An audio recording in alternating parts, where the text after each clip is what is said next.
So H1s are super important, and maybe you're doing some research and you're trying to find the H1 of a bunch of URLs, a bunch of websites, and you're like, okay, I'm going to go to the website, I'm going to copy the H1, and I have to like look through the code a little bit maybe.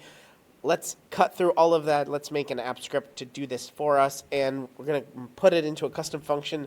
So we just have to type in equals get H1, something like that, and we will get the H1. So let's go up to extensions, app script. Here, let's create our function get H1, and inside of our parentheses, we need a URL. That's just a text, a little variable that says, grab the URL that we're going to put in there, and that could be a reference to a cell. And if there is no URL, then we just want to return nothing. But if there is, we're going to try, and why we're going to do try is because sometimes grabbing things from the internet and doing the URL fetch, sometimes it gets an error that we want to actually see. So we're going to try it and catch, and we're going to do E, and then we're going to return, sorry, error, and we can actually get e.message. I think it's that. All right, we're going to try variable HTML equals URL fetch app dot fetch URL, and we're going to do get content text. And now we need to do a match. We need to say, hey, when we get this HTML back, let's match.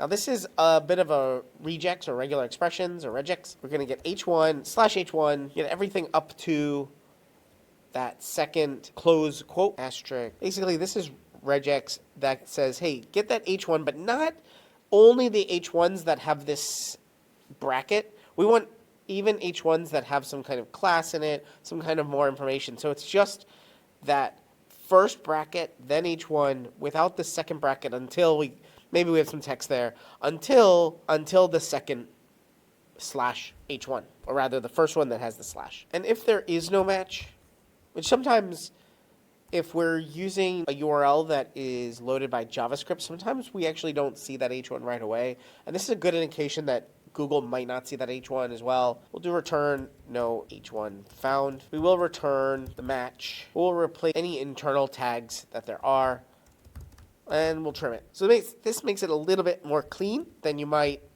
imagine right off the bat. I also want to do one extra special thing, which is do slash asterisk at custom function at the, let's rename this. So all together, we're going to have a bit of, hey, if there's no URL, if there's no match, we got some answers. It's not going to just give us an error or nothing. We're going to go to the URL that we get that match for that H1 and return it. Let's check it. Let's go.